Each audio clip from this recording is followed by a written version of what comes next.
Je ne vois plus tout à fait, quand je vais au cinéma, les films comme je les voyais avant. D'accord. Je suis plus intéressée par le découpage, les prises de vue, voilà.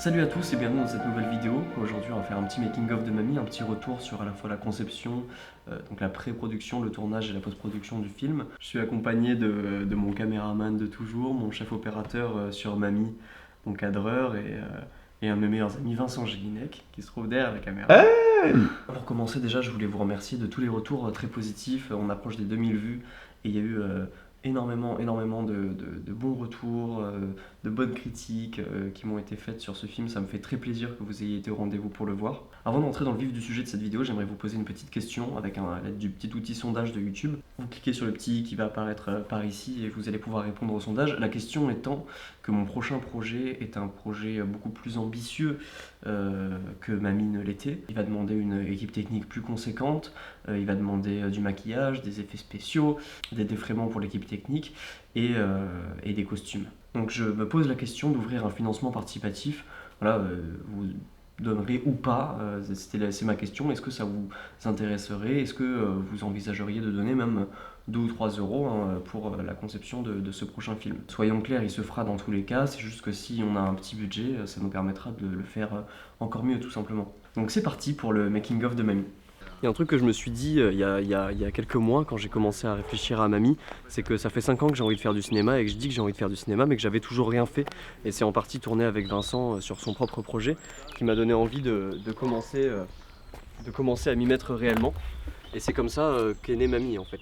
Le premier scénario que j'ai écrit il y a 5 ans, c'est un scénario beaucoup trop ambitieux pour un premier film. C'est celui que je vais réaliser pour mon deuxième film dont je vous parlais il y a quelques secondes. Pour commencer, pour faire un premier film, je voulais quelque chose de beaucoup plus simple et beaucoup plus personnel, donc quelque chose que je pouvais maîtriser. D'où la naissance de Mamie, c'est une idée de film que j'avais eue à l'époque du décès de ma grand-mère il y a 3 ans. Et à l'origine c'était même un film de SF, enfin, c'était un concept assez simple mais quand même dans un futur proche. Donc quelque chose déjà un peu plus compliqué à réaliser concrètement.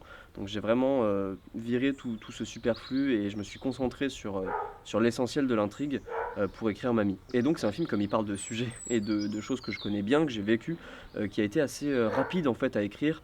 J'ai eu un déclic, j'étais en cours, je me faisais chier, j'ai commencé à écrire le séquencier et le soir je l'avais fini. Et le scénario, j'ai assez vite trouvé le bon. Généralement il me faut plusieurs versions, là je suis déjà à la 8e version de mon prochain projet et c'est toujours pas la bonne, toujours pas la version finale. Donc on a eu la bonne version du scénario assez vite, c'est-à-dire vers la version 3 ou 4.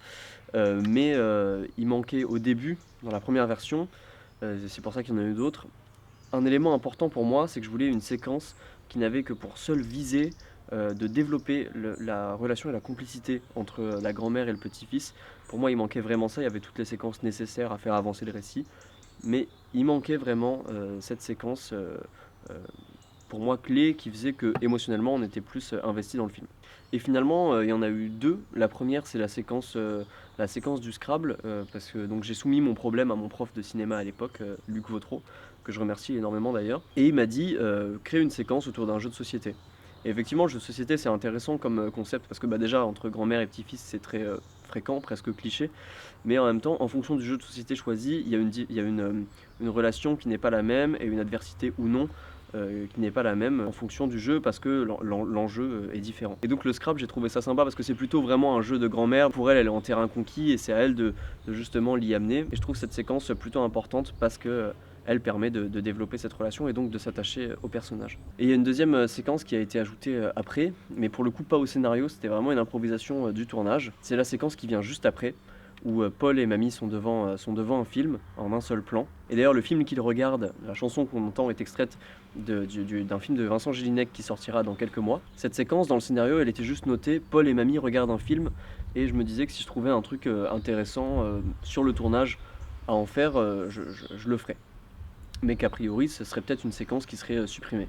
Et en fait sur le tournage on a trouvé cette solution toute simple d'avoir ce geste d'affection de Paul à sa grand-mère qui vient remonter la petite couverture sur elle pendant qu'elle dort.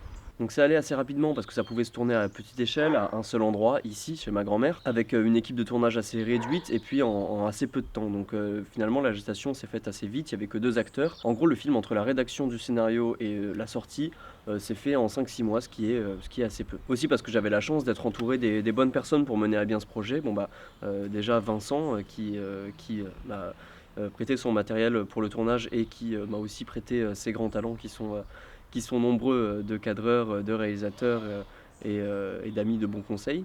Je suis neuf. Il y a aussi évidemment Séverin Losner avec qui j'ai déjà tourné des courts-métrages dans l'enceinte, dans le cadre du lycée, dans l'option cinéma qu'on avait tous les deux. Séverin, ça fait 3 ans qu'on vit ensemble à l'internat et donc dès qu'il y a un projet, quand il y a des idées, on en parle toujours et c'est mon acolyte depuis 3 ans à ce niveau-là, donc il devait évidemment faire partie de ce projet. Il est crédité comme ingénieur son, mais il a accompagné le film durant tout le processus créatif, il était là dès les premières lectures du scénario. Et pour le casting, même si c'est un rôle qui m'est assez proche, le rôle du petit-fils, j'avais pas envie de l'incarner parce que je voulais être vraiment complètement derrière la caméra. Mais il y avait une évidence, un ami très proche et acteur professionnel en ce moment à l'affiche de ceux qui travaillent, je vous conseille d'aller le voir. C'est Luca Minella, qui était aussi dans ma classe ces 2 dernières années, qui a donc une certaine expérience en tant qu'acteur, qui tourne depuis des années, et avec qui j'avais aussi très très envie de tourner et de monter un projet. Donc Luca était une évidence dès le début. En revanche, il me fallait une grand-mère, et là c'était moins facile. Donc j'ai convoqué ma propre grand-mère et je lui ai demandé de tâter un peu le terrain chez ses copines pour savoir si on avait quelques-unes qui seraient enclins à jouer le rôle de mamie dans mon court-métrage. Il s'est avéré qu'il y en a eu quelques-unes et on est venu avec Vincent ici, chez ma grand-mère, pour les rencontrer autour d'un déjeuner et ensuite on leur a fait passer un petit casting une par une. Et puis il y avait Arlette qui n'était même pas censée être là, qui est arrivée quasiment à l'improviste et qui n'était même pas au courant qu'en fait il s'agissait d'un déjeuner organisé dans le cadre d'un casting. Au début, je ne l'avais pas pris au sérieux, bien entendu. Hein. Ça m'amusait. D'accord. Voilà. Mais je n'ai pas été impressionnée, j'ai trouvé ça amusant. Voilà. Et même si elle n'a pas d'expérience en tant qu'actrice, qu'elle n'a jamais joué ni au théâtre, ni participé à un tournage, et ben en fait elle avait quelque chose de très touchant, quelque chose de très vrai qui nous a convaincus avec Vincent dès le premier casting. Dans la foulée, on lui en a refait passer un deuxième quelques heures plus tard. Et on a chialé en fait. Et effectivement, on a chialé en fait, comme il dit, on était très émus par cette rencontre. Elle a, comme on le voit, j'espère dans le film, un don pour faire passer les émotions assez impressionnant. Et donc finalement, ça a plutôt été une évidence en fait. C'est dommage que nous ayons été éloignés si longtemps. Quand on se coupe des gens, le temps passe et tous les moments qu'on aurait dû partager sont gâchés. C'est difficile de rattraper le temps perdu.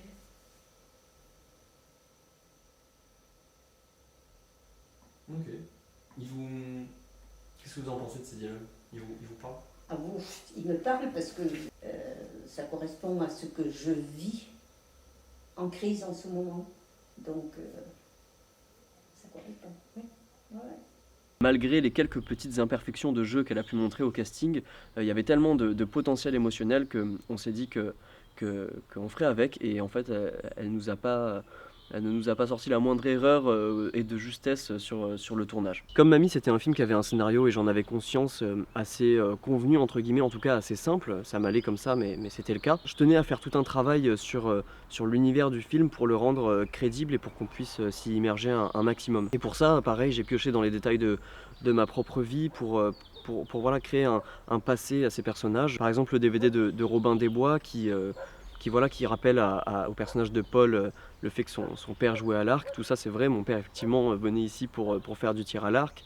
Et c'est d'ailleurs Robin des Bois, il me semble, le premier film qu'il a vu au cinéma. Donc ça c'est des choses qui existent dans ma réalité et je voulais les amener au film et je trouve que ça l'enrichit d'une histoire aussi avec la photo de famille qu'il trouve sur l'étagère dans sa chambre. Le truc marrant avec cette photo de famille, c'est qu'il y a 4 personnages, un décor et que c'est 5 photos. Il n'y a personne qui était vraiment ensemble, donc c'est un petit détail, c'est un petit plan, mais je trouvais que c'était important pour participer, d'enrichir l'univers proposé. Et puis sur le travail de déco, de costume, il y avait aussi la veste que porte Luca au début et à la fin qui le rattache au monde extérieur. Il la porte quand il arrive, quand il s'en va, et qui aussi fait le lien avec un autre film dont je vais vous parler à la fin de cette vidéo. Aussi sur les travails de costume, par exemple à la fin, je voulais que l'actrice Arlette l'actrice de Mamie, soit habillée en blanc, qu'elle ait des draps blancs pour un peu atténuer la tristesse de la scène, que ça se passe en journée. Je voulais pas quelque chose de vraiment larmoyant, triste, d'où aussi le choix de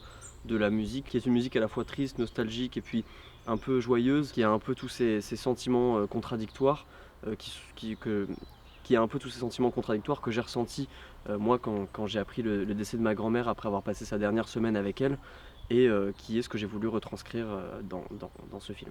Évidemment, on est venu ici avec Vincent pour faire quelques petits repérages, pour prendre des photos avec l'appareil avec lequel on a tourné, qui est un Sony A7.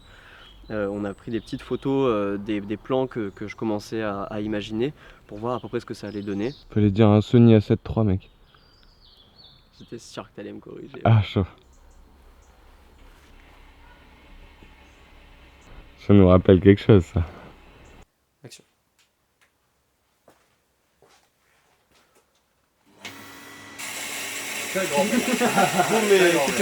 Une fois que tout ce travail de pré-production était fait, il restait donc à trouver des dates de tournage. J'avais estimé qu'il fallait 3 à 4 jours en ayant un peu de temps pour les répétitions, etc.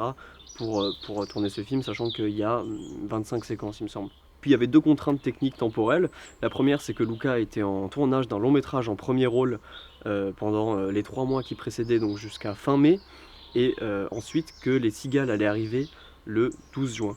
Donc il fallait tourner entre fin mai et le 12 juin. Et donc on a pu trouver le week-end de la Pentecôte, donc un grand week-end, ce qui était assez cool. On est arrivé le jeudi soir et on a commencé à tourner le jeudi soir par la dernière séquence.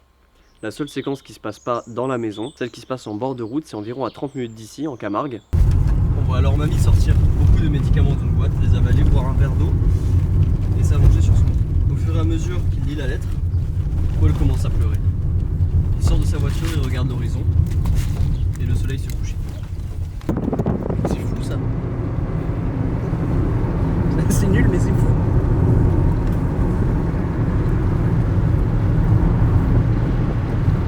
Cet enfoiré il passe vraiment bien à la caméra. C'est ça être un pur beau gosse, mon pote. Mais c'est magnifique cette vue là. Ah bah oui. Oh mon dieu. Ah oui, c'est magnifique. Tu vois les temps?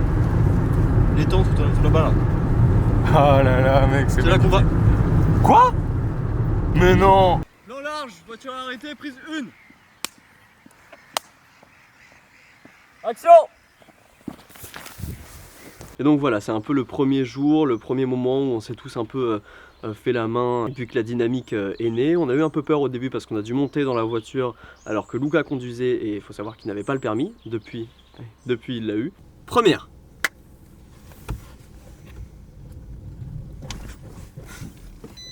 Je pense qu'on a calé. Elle est bonne.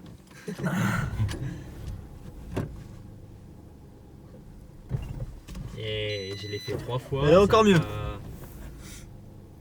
Action.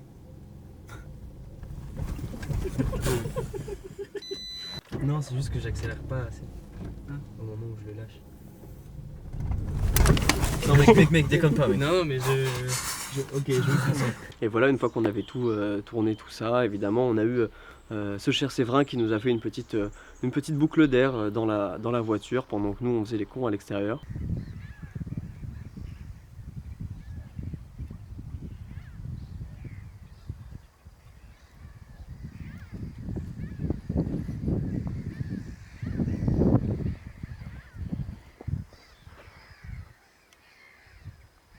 Une boucle d'air, en fait, c'est un fond sonore où il ne se passe rien. Quand on a tourné une séquence dans un lieu, à la fin, on tourne 1 ou 2 minutes de silence dans le lieu pour avoir l'ambiance sonore. Et on met ça sur notre séquence au montage, histoire d'avoir un fond sonore cohérent, quoi qu'il se passe, et malgré les coupes entre les plans qui peuvent parfois engendrer des légers décalages de son. Et puis ensuite, une fois cette première soirée passée, où il fallait se dépêcher et rouler pour attraper le coucher de soleil, parce qu'en gros on avait autant de couchers de soleil que de soirs de tournage, donc tous les soirs il fallait qu'on ait fini à temps pour pouvoir choper le coucher de soleil et tourner une certaine séquence. Donc après ça, donc on est rentré, on a visionné les rushs et il y a eu un problème. Le problème, c'est que j'étais pas satisfait du plan de fin, qui est quand même un plan très important, et pour moi tout Tout le sens du film se comprend dans le plan de fin. Et puis aussi, il y avait un autre plan où il y avait totalement le micro dans le champ et on ne l'avait pas vu du tout. Et du coup, le lendemain soir, après notre première journée de tournage, on a dû reprendre la voiture et retourner là-bas pour retourner cette séquence et refaire... donc voilà, donc la séquence finale, c'est la partie où, où le personnage de Paul est au bord de la route. C'est en fait 2 soirs différents. On a refait ce plan final et on a bien fait parce que je le trouve beaucoup plus satisfaisant comme ça. Le mouvement est beaucoup mieux réussi, le focus est beaucoup plus adapté aussi dans cette seconde prise. Et puis je trouve Luca un peu plus imprégné de son personnage et de l'émotion qu'il est censé dégager. À savoir que voilà, pour moi, ce qui est très important dans ce film, c'est qu'il se finit pas mal. Parce que quand le personnage de Paul sourit à la fin, c'est une forme d'acceptation. Il est heureux d'avoir passé les derniers jours de sa grand-mère avec elle et il accepte de la laisser partir. Et c'est pour ça qu'il sourit. Non, j'ai remarqué que pour vous, c'était quelque chose de... C'est un travail très sérieux, hein. Vous dormiez, vous vous couchiez à toutes les heures. La nuit, vous êtes allé tourner avec Luca en Camargue tard la nuit. Vous vous enfermiez dans la pièce pour discuter. J'ai bien vu que pour vous, c'était pas un jeu, c'était quelque chose de... Vous vous appliquiez, voilà. Moi, c'était un projet oui, qui me tenait beaucoup à cœur et puis que j'ai eu la chance aussi de faire avec 3 de mes meilleurs amis. Donc, Oui. donc, tout le monde est très impliqué et veut faire du cinéma, donc c'est notre passion à tous, c'est aussi pour ça. Et c'est vrai que j'espérais franchement pas trouver une grand-mère aussi juste et convaincante que toi. Vraiment.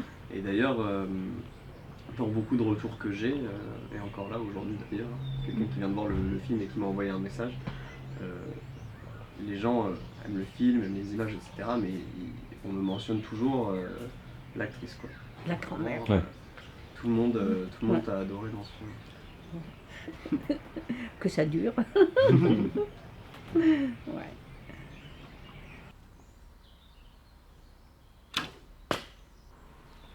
Une autre séquence qui était hyper importante pour moi, c'était celle-ci, la séquence du tir à l'arc. Mon côté déco, ça a été un des plus gros investissements qu'on a eu à faire pour le film. Et d'ailleurs, je remercie ma grand-mère. C'était l'arc qu'on a acheté neuf et puis qu'on a sali, vieilli. Et donc cette séquence, elle était très importante pour moi. Déjà, bon, parce qu'elle participe de créer un univers, qu'elle crée un lien entre le père et le fils. Et aussi, visuellement, moi, j'avais quand même envie de m'éclater sur ce film. C'est pour ça que j'ai essayé de faire un maximum de travelling, de plans en mouvement, parce que j'aime beaucoup ça et je voulais que ce soit un film qui soit vivant, qui soit pas triste, trop carré, avec trop de plans fixes. Je voulais un film voilà, vivant qui permet de respirer, quand même pas étouffant, quoi. Et la séquence de l'arc, elle est importante pour moi parce que c'était une des séquences où je pouvais vraiment m'éclater visuellement. Et par exemple, un des plans que j'avais le plus hâte de faire, c'était ce plan subjectif de la flèche qui vient de ne pas atteindre la cible en fait, et puis finalement tomber par terre. C'est un plan qui dure même pas 1 seconde, parce qu'il est passé en accéléré bien sûr, mais c'est un plan qu'on a énormément galéré à faire, tout le monde y est passé, tout le monde a pris la caméra pour essayer de refaire le mouvement de la flèche sans faire un mouvement ascendant, vraiment un mouvement le plus réaliste possible. Fallait le faire parfaitement, que ça touche le mur et ensuite que ça tombe au sol. On a bien galéré, on a fait je crois une vingtaine de prises, ça doit être le truc qu'on a le plus fait et refait de tout le court-métrage pour un plan de 1 seconde. Et aussi le plan d'ouverture de cette séquence de l'arc où Paul prend une flèche dans le pot de fleurs et il y a la caméra qui le suit. Ça aussi, je l'avais imaginé comme ça dans mes rêves les plus fous et je pensais qu'on aurait énormément de mal à le faire, voire que ce serait impossible parce qu'il y a aussi un changement de mise au point ensuite. J'en ai parlé rapidement à Vincent et il m'a dit ça va prendre le temps qu'il faudra mais on va le faire. Et c'est ça qui est magique aussi dans cette collaboration avec Vincent, c'est que parfois je lui dis des idées qui me paraissent totalement irréalisables, très compliquées et finalement il arrive à me les faire quand même et à les réaliser et donc je le remercie énormément pour ce plan dont je suis très satisfait. On est sur moteur. Merci mon pote. Séquence 9, cible, prise 1. Autre séquence que je trouvais très importante, celle de la piscine, je trouve qu'elle marque une pause dans le récit avant le dénouement. Enfin, c'est vraiment un moment d'introspection pour le personnage et je le voulais comme un moment un peu planant avec des lumières bleues presque surréalistes comme un rêve. Et je voulais profiter de l'éclairage de nuit de la piscine. Ça posait 2 problèmes logistiques. Le premier, c'est qu'il fallait le faire alors qu'il faisait très froid, et dehors et dans la piscine. Et le deuxième, c'était qu'il fallait emmener le matos dans l'eau. Ce qui ne rassurait pas tout à fait Vincent. En réalisateur ingrat, j'ai donc laissé 2 personnes de mon équipe de tournage aller dans l'eau pendant qu'avec Séverin on les regardait sur le côté. Et le pire c'est que ce plan, parce que la séquence au final est en un seul plan, a dû être fait quand même 3 fois, parce qu'il y avait un petit problème, soit de timing, soit Luca était juste mal centré dans le cadre. Et donc 3 fois Luca et Vincent sont retournés dans cette piscine et ont refait ce plan, c'est la 3e qui a été la bonne. Et il s'est passé un truc une fois que la séquence était dans la boîte, c'est que Luca part sous l'eau, heurte le pied de Vincent, qui manque de tomber à l'eau avec le matériel, et dans sa grande surprise, à ce moment-là, Vincent oublie de couper la caméra. Ce plan est nickel. Chaud mec.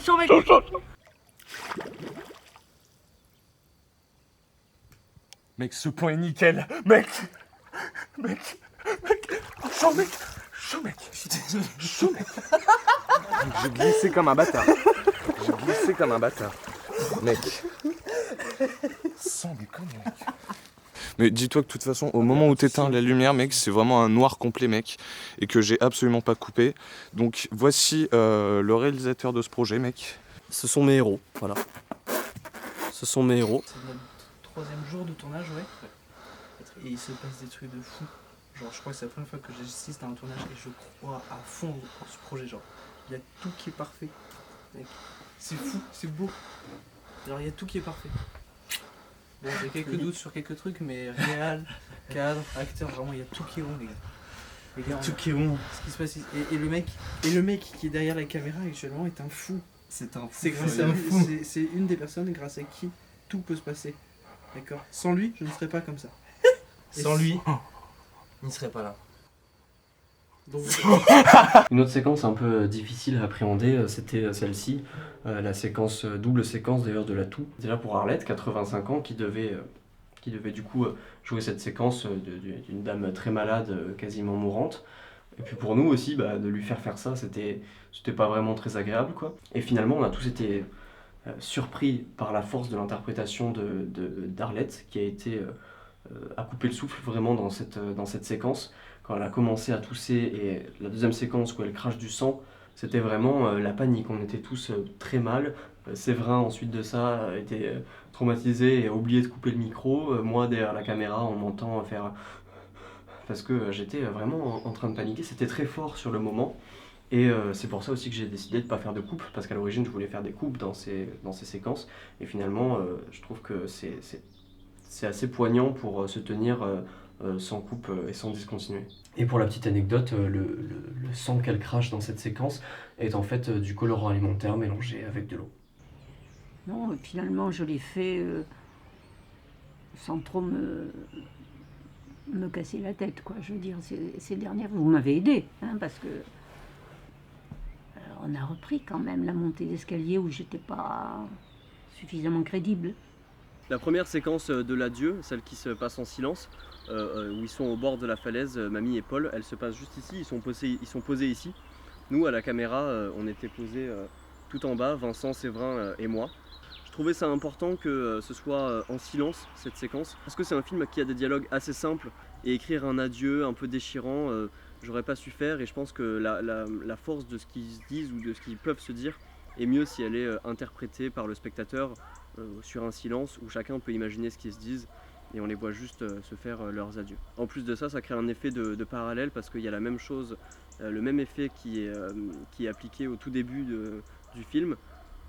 Quand ils se retrouvent, la séquence est en silence avec de la musique, et quand ils se quittent, à ce moment-là, la séquence est en silence avec de la musique. Et ce que me disait Arlette tout à l'heure, c'est qu'à ce moment-là, elle racontait absolument n'importe quoi à Luca, et effectivement, nous on faisait exactement la même chose en contrebas. On suivait de loin un peu ce qui se passait dans le cadre, mais on était très fatigués, c'était vers la fin du tournage, et on commençait à délirer, quoi. Ça délirait, frérot. Ça a déliré, mon frérot. Ça délirait, mon frérot.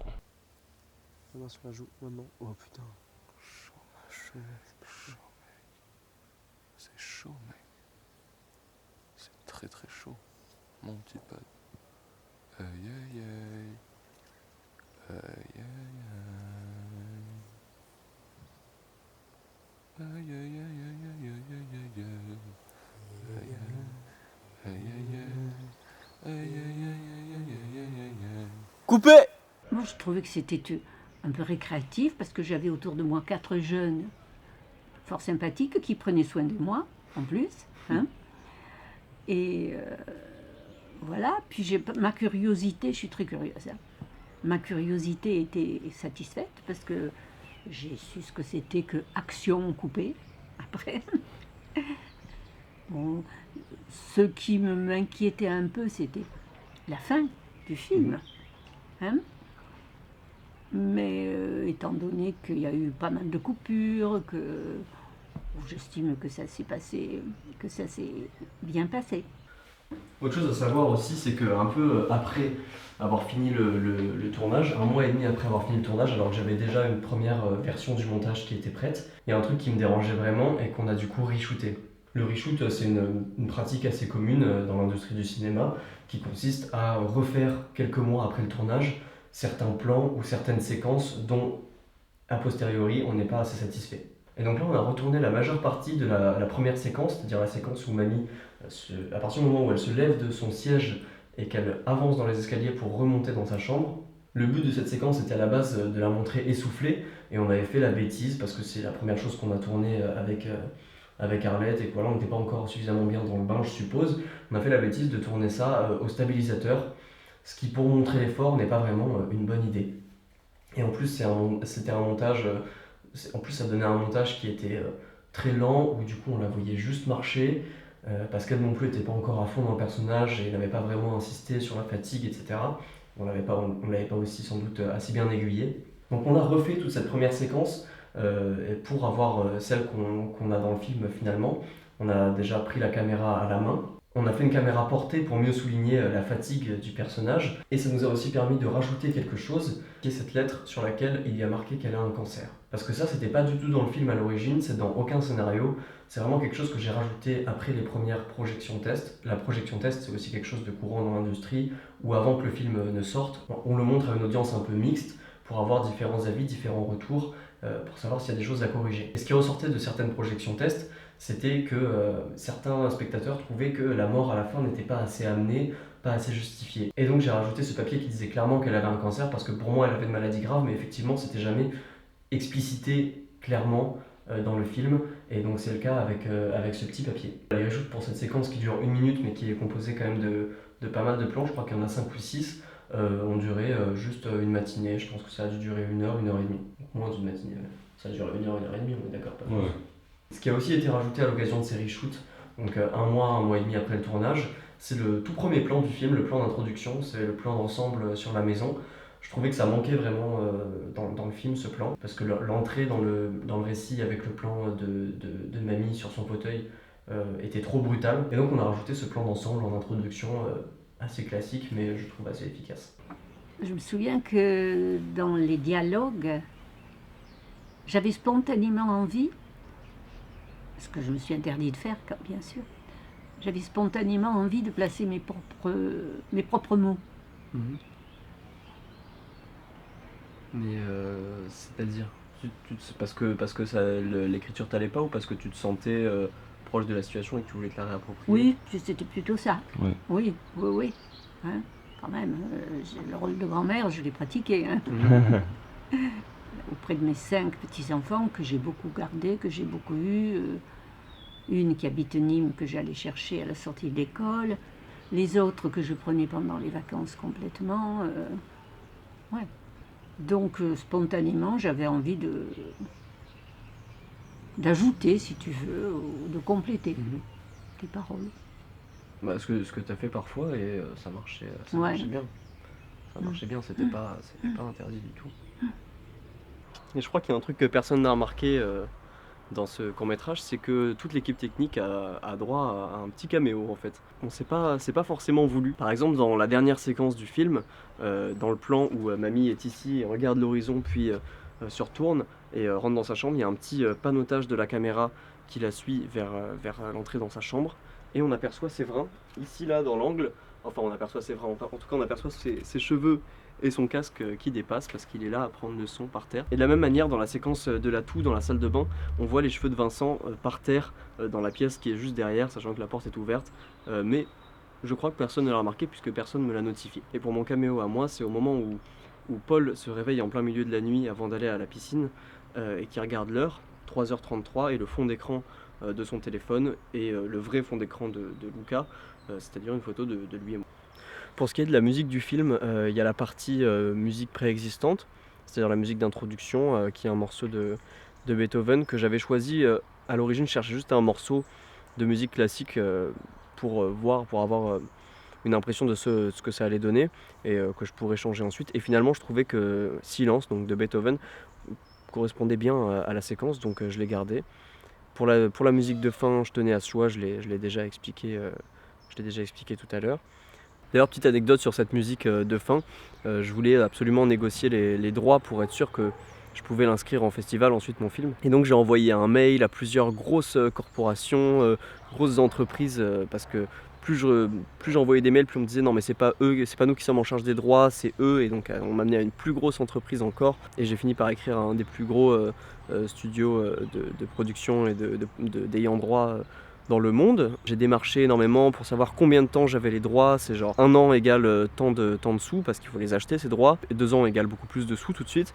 Et donc j'ai fini par négocier 1 an la musique pour 500 € pour l'utiliser dans les festivals. Et donc une fois que j'avais obtenu ce premier contrat, il fallait que je valide avec l'agent artistique du groupe Bicep et que je leur envoie. Donc voilà, j'ai négocié ce contrat. Est-ce que vous validez l'utilisation de la musique dans le film, sachant que j'avais laissé un petit lien pour qu'ils aient accès à la séquence finale du film et qu'ils voient à quoi ça ressemble. Et en fait, ils m'ont répondu qu'ils étaient d'accord pour me la donner gratuitement. Et donc j'ai pu avoir les droits pour cette musique en toute gratuité alors que j'étais sur le point de débourser 500 €. Tu m'as fait taille de peur, mec. Et pour la musique originale, le thème qui revient régulièrement au violon, c'est quelque chose que j'ai rapidement composé. Non, j'ai aucune notion de musique, de solfège, pas du tout. J'avais un air en tête et je l'ai fredonné à une amie qui fait de l'alto. Et elle l'a donc joué, interprété. C'est vrai que cette musique fait très mélo, plus que ce que je l'avais imaginé à l'origine, mais ça c'est des choses qui arrivent justement dans la post-production, c'est que le film finalement commence à ressembler à autre chose que ce qu'on avait imaginé. Parfois c'est bien, parfois un peu moins, et parfois c'est juste différent. Et effectivement, j'avais imaginé un film qui était moins triste, un petit peu moins mélo, et c'est vrai que cet aspect a tendance à ressortir parfois, et j'espère que c'est assez contrebalancé à d'autres moments.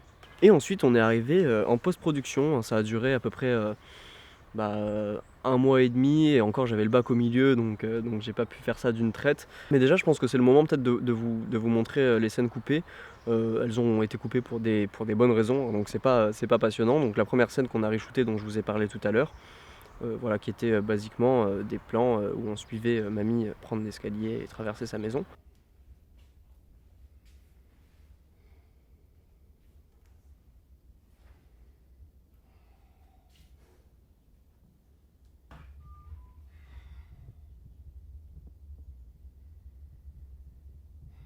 Et puis il y avait une autre séquence, c'est le moment où Paul se réveille le premier matin et on le voyait changer de t-shirt tout simplement pour le raccord t-shirt et puis ouvrir son volet. Il y avait un effet comique avec ce qui s'était passé qui était à l'origine pas volontaire, qui s'était créé, mais finalement ça n'avait pas assez d'intérêt pour figurer dans le film.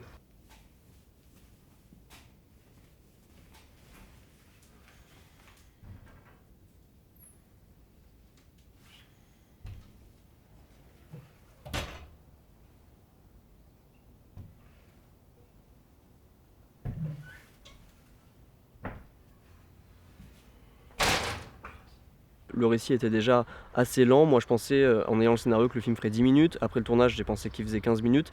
Le premier montage faisait 25 minutes. Vous voyez, au final il en fait 20, donc j'ai quand même coupé pas mal pour alléger le rythme qui reste quand même assez lent. Donc rajouter des séquences qui traînent de la patte et qui n'ont pas d'intérêt dans le déroulé de l'histoire n'apportait aucune plus-value. Et c'est le moment aussi de vous parler du Père Prodigue, qui est un court-métrage réalisé par Océane de la Fuata, qui était dans ma classe l'année dernière, donc réalisé dans le cadre de l'option cinéma à mon lycée, et auquel j'ai participé, aidé sur le tournage sans poste précis. Le tournage est intervenu quelques semaines après que j'ai écrit la première version du scénario de mamie, et je me suis rendu compte qu'il y avait beaucoup de similitudes. C'est un film qui parle des rapports père-fils, et il y avait beaucoup de similitudes dans l'histoire et des ponts qui pouvaient être créés, d'autant plus que l'acteur principal de Père Prodigue, c'est Luca qui joue le rôle du fils, Luca Minella. Et donc je me suis dit autant créer des passerelles pour faire en sorte que les films puissent s'enrichir l'un l'autre. Donc je vous conseille d'aller voir ce film, le lien est évidemment dans la description.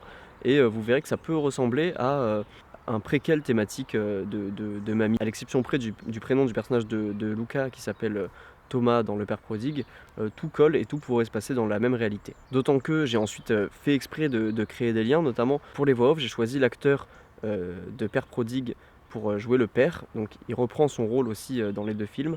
On a les deux mêmes acteurs pour le père et le fils. Je l'avais trouvé très convaincant, il faisait assez bien le père dur. Et par ailleurs, c'était un véritable plaisir de travailler avec lui. C'est quelqu'un de super, Ton, avec qui je retravaillerai sûrement à l'avenir. Et un autre lien que j'ai créé entre Père Prodigue et Mamie, c'est au moment du reshoot. Donc je vous ai dit que j'ai rajouté cette feuille où il est écrit que Mamie a un cancer. La feuille de la clinique, donc c'est une fausse clinique avec une fausse adresse, un faux numéro, etc.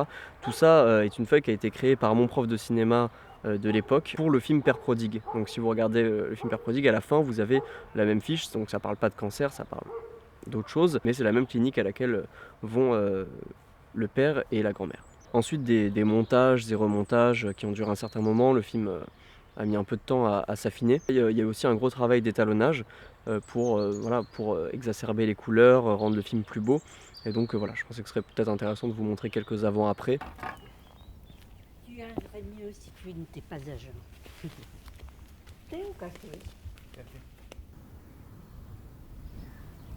Je suis désolée. Tu es là pour qu'on puisse partager ces moments ensemble.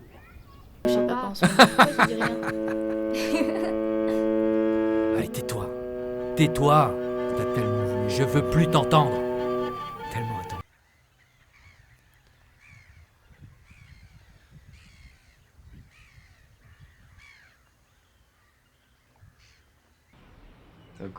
Est-ce que le résultat final ressemble à ce que tu pensais ou que ça allait ressembler? Ah ben, il est mieux que ce que je pensais. Ah oui? Oui. Oui, je trouve que c'était pas mal. Toutes ces prises de vue, Puis le cadre est tellement beau, là-bas, les cadres nocturnes en particulier. Hein. Non, je trouvais que c'était bien. Alors j'ai eu certains petits-enfants qui étaient ravis de me voir, d'autres qui l'ont vu, mais qui m'ont pas dit grand-chose. Voilà. Donc voilà, je vous remercie encore 1000 fois pour tous vos retours si gentils, si constructifs, si développés. J'ai eu énormément de commentaires qui m'ont fait vraiment plaisir.